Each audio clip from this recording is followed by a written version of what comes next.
Laut Cina Selatan memanas. Ini kekuatan militer TNI yang digelar di Natuna.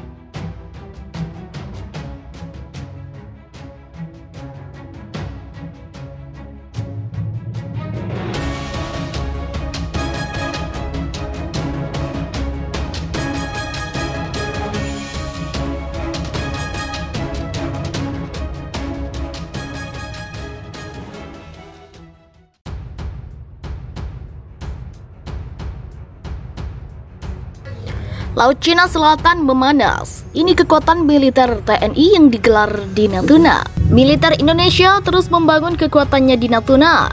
Kebijakan itu sebagai upaya antisipasi terjadinya perang di kawasan menyusul memanasnya situasi di perairan Laut Cina Selatan atau LCS. Seperti diketahui, klaim sepihak Cina terhadap LCS memicu ketegangan dengan sejumlah negara-negara ASEAN seperti Malaysia, Vietnam, Filipina, Brunei Darussalam. Sikap Cina yang tidak mematuhi keputusan arbitrase Mahkamah PBB juga memicu ketegangan dengan Taiwan, Jepang, Australia, Inggris, Prancis, Jerman, dan Amerika Serikat yang selama ini menyusung kebebasan navigasi di perairan tersebut. Bahkan untuk meredam dan membendung hegemoni Cina di kawasan Asia Pasifik, Amerika Serikat bersama Inggris dan Australia membentuk Fakta Pertahanan baru bernama AUKUS, di mana dalam Fakta AUKUS ini memberi akses Australia ke pembuatan kapal selam nuklir dan rudal jarak jauh berteknologi Amerika Serikat. Meski Indonesia tidak masuk dalam pusaran konflik di perairan tersebut, adanya perebutan kepentingan antara dua negara besar bukan tidak mungkin akan memberikan dampak kepada Indonesia. Terbukti tidak jarang kapal-kapal Cina terlibat gesekan dengan armada tempur TNI AL di perairan Natuna Utara yang berbatasan dengan LCS. Tak usah repot-repot perang.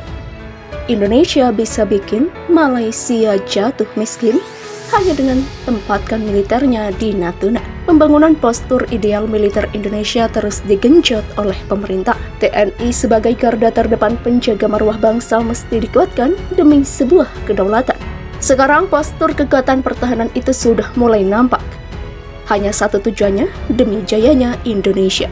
Maka dari itu supaya tak gertak sambal saja dan menunjukkan jika Indonesia bakal tegas menindak setiap pelanggaran teritori.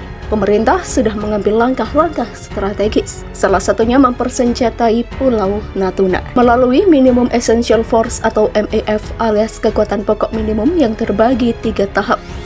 TNI mulai mendorong maju arsenal perangnya ke perbatasan antar negara. Yang paling kentara ialah perkuatan Pulau Natuna yang dihuni oleh batalion komposit yang berisi satuan pemukul dari TNI AD, TNI AL, TNI AU. Anggaran pertahanan Indonesia yang semakin meningkat setiap periodenya berimbas pada belanja alutsista gila-gilaan oleh TNI yang bisa membuat meradang seluruh kawasan. Setelah pembangunan infrastruktur macam pelebaran dermaga, pembangunan landasan pacu, hanggar, dan barak prajurit selesai, maka isian alat penggebuk pun mulai disuntikan ke Natuna. Kapal selam Indonesia KRI Arda Dedali 404. Dipastikan Natuna bakal diisi oleh unsur kapal selam alat utama sistem persenjataan atau alutsista. Yang ditempatkan di Natuna pun tak main-main. Di sana disiagakan 3 KRI ukuran besar sekelas fregat Bung Tomo kelas dan korvet Diponegoro kelas untuk melakukan patroli di perairan Natuna dan Laut Cina Selatan. Terbaru tentunya korvet kelas Parchim TNI AL yang tanpa diduga ternyata ikutan nimbrung di Natuna. Sedianya juga akan ditempatkan kapal selam di Natuna untuk menanggulangi aspek peperangan bawah laut. Belum selesai sampai di situ, rencananya di Natuna juga akan ditempatkan 1 skadron pesawat tempur untuk melakukan operasi patroli udara berkemampuan maritim strike. Pesawat tempurnya pun merupakan kelas Wahid macam F-16C di Block 52 ID dan Sukhoi Su-2730 milik TNI AU. Merasa masih kurang? Tenang, ada lagi penambahan pasukan elit 3 Matra milik TNI macam Marinir, Paskas, serta Kostrat. Satuan pemukul TNI dari AD, AL, dan AU saat melakukan upacara di Natuna. Di Natuna juga disiagakan berbagai macam radar penjejak agar dapat mengetahui jika ada unsur asing yang menyelonong masuk ke teritori Indonesia tanpa izin, bahkan pesawat siluman atau stealth pun dapat terdeteksi jika mencoba melakukan pelanggaran. Perkuatan Natuna dimaksudkan sebagai unsur penangkal dengan jargon gebuk duluan sebelum masuk. Dalam artian cegah dulu jauh di luar sebelum masuk ke teritori Indonesia. Tentu dijadikannya Natuna sebagai pangkalan militer pemukul terdepan TNI di bagian utara Indonesia membuat banyak negara was-was. Salah satunya ialah Malaysia yang sudah panik bukan main karena kekuatan TNI di Natuna bisa memenggal atau membelah negara mereka menjadi dua bagian.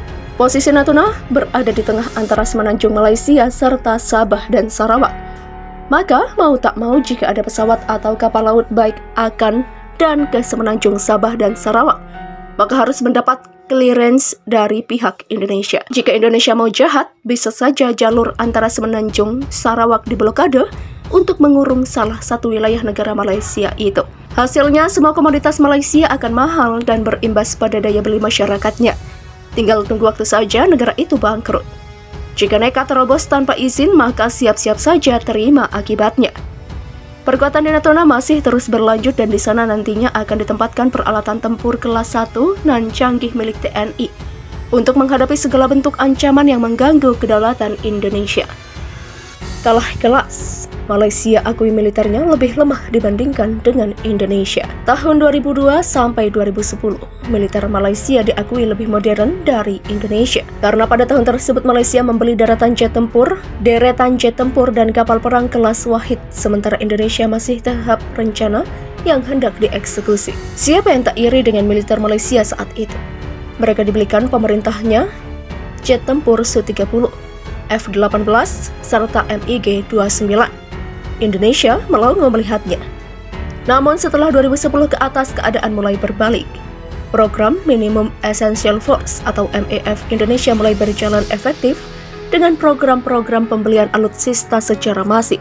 Semua matra TNI mendapat penambahan alutsista sangat signifikan.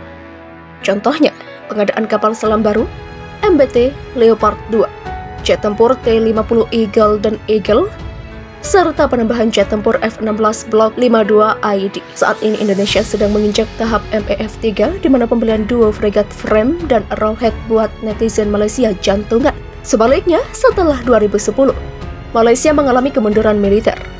Apalagi adanya mega korupsi mantan PM Najib Razak menggerus kemampuan militer Malaysia.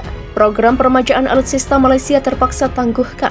Hasilnya ngenes. Program kapal fregat Gowin kelas Malaysia mangkrak. Korbannya KD Maharaja Lela sudah di-launching malah dikembalikan ke dok, dipreteli dan sekarang jadi besi karata.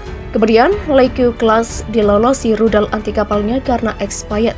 Kemudian armada Su-30 TUDM juga banyak yang grounded hingga paling miris 10 unit MiG-29 Malaysia sudah mangkrak tak layak terbang semuanya.